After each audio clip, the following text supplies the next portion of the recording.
सियावर रामचंद्र की जय। पवन सुत हनुमान की जय। उमापति महादेव की जय। भगवान श्री राम जी सुतीक्षण मुनि को बिना मांगे भक्ति प्रदान किए हैं। तब मुनि ने बोला, हे प्रभु, आप छोटे भाई लक्ष्मण जी और सीता जी सहित मेरे हृदय में जैसे आकाश में चंद्रमा सदा विराजमान है, वैसे ही आप मेरे हृदय में विराजमान रहिए। भगवान जी ने तथास्तु कह करके हर्षित होकर के भगवान अगस्त्य ऋषि के पास चले। तब सुतीक्षण जी बोले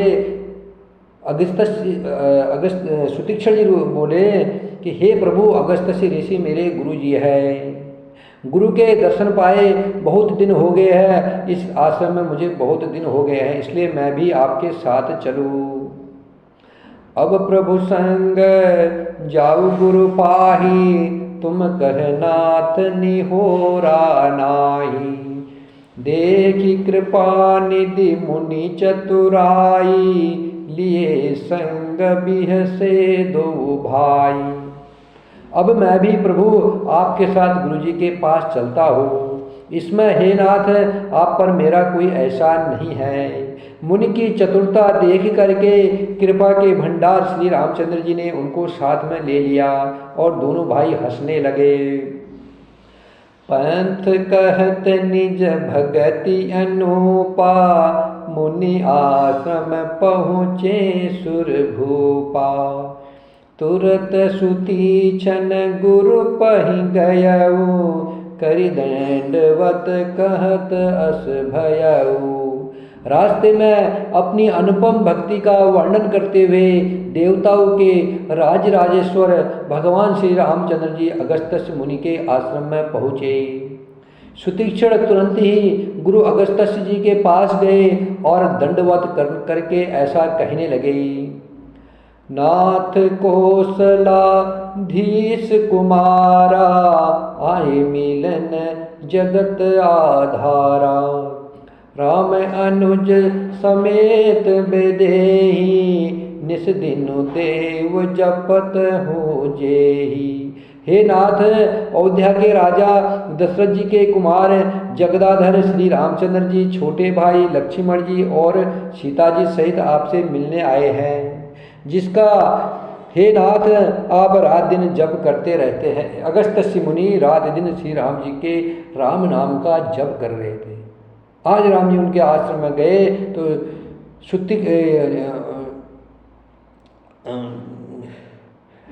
सुतीक्षण जी पहले राम जी से पहले अगस्त्य के पास गए और बोला कि हे प्रभु, जिसका आप रात दिन जप कर रहे हो, ध्यान कर रहे हो, वे राम जी, लक्ष्मण जी और सीता जी सहित आपसे मिलने आए हैं।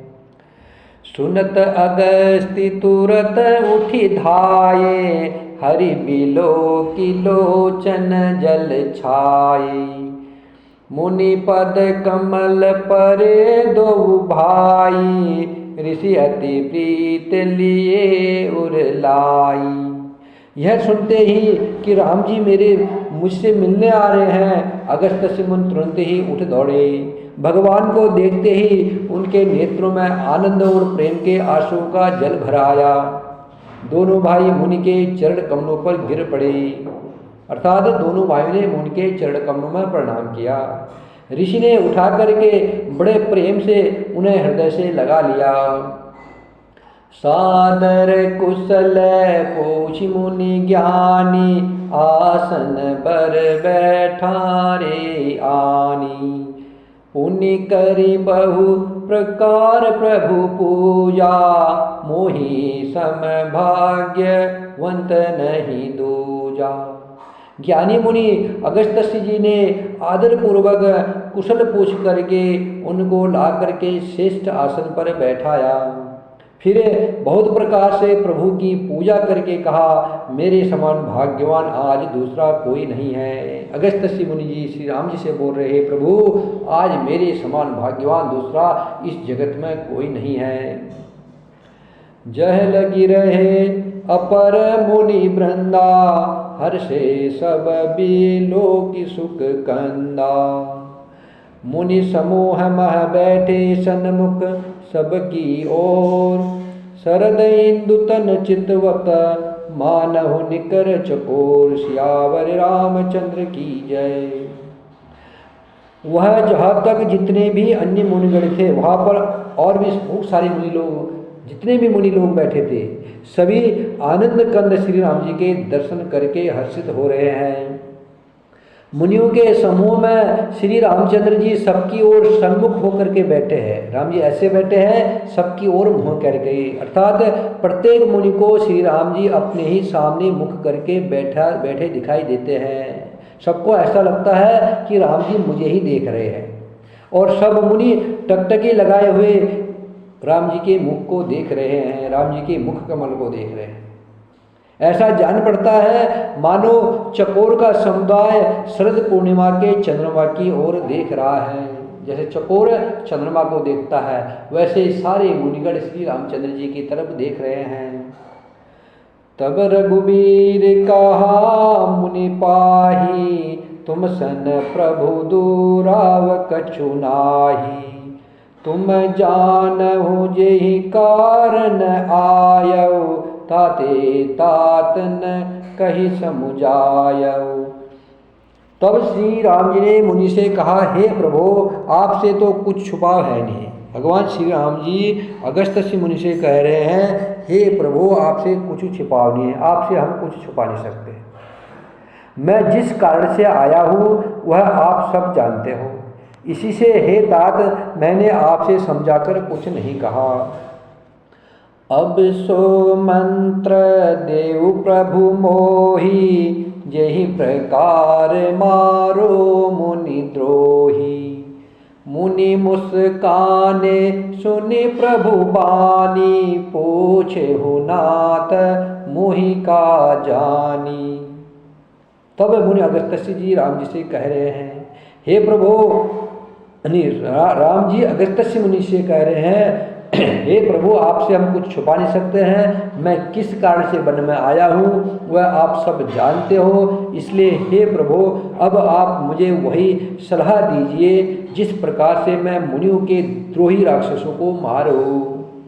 प्रभु की वाणी को सुन करके मुनि मुस्कुराए और बोले, हे नाथ आपने क्या समझ करके मुझसे यह प्रश्न किया। अगस्त्य जी मुस्कुराए हैं और राम जी से कह रहे, प्रभु आपने क्या सोच करके मेरे से ये प्रश्न किया। तुम्हारे भजन प्रभाव अघारी, जानऊ महिमा कछुक तुम्हारी। उमरि तरु 20 साल तव माया, फल ब्रह्मांड अनेक निकाया। जीव चराचर जंतु समाना, भीतर बसहि न जानहि आना। ते फल भचक कठिन कराला, तव भय डरत सदा शोकाला। हे प्रभु जी, हे पापों का नाश करने वाले, मैं तो आपके भजन के प्रभाव से आपकी कुछ थोड़ी बहुत महिमा जानता हूँ। अगस्त्य श्री राम जी से कह रहे, हे प्रभु आपके भजन के प्रभाव से थोड़ा बहुत मैं आपकी कुछ महिमा जानता हूँ। आपकी माया गूलर के विशाल वृक्ष के समान है। हे प्रभु आपकी माया गूलर के पेड़ की जैसी है और अनेक ब्रह्मांडों के समूह जिसके फल है। गुलर का वृक्ष आपकी माया है और उसमें जो फल लगे हैं वह अनेक ब्रह्मांडों के समूह है।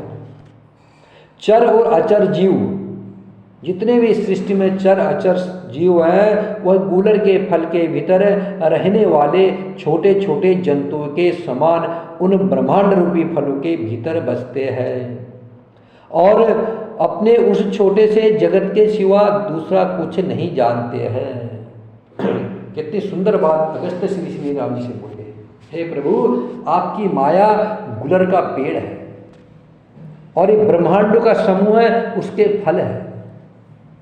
और जितने भी इस संसार में चर अचर जीव है उस गुलर के फल के भीतर रहने वाले छोटे छोटे जंतु के समान है और अपने उस छोटे से जगत के उस गुलर के फल के अंदर वही उनके लिए जगत प्रतीत है, वह उनके लिए पूरा संसार है, दूसरा वो कुछ नहीं जानते। उनको इतना पता है इस फल के अंदर हमारा इस संसार है, हम इसमें रह रहे हैं।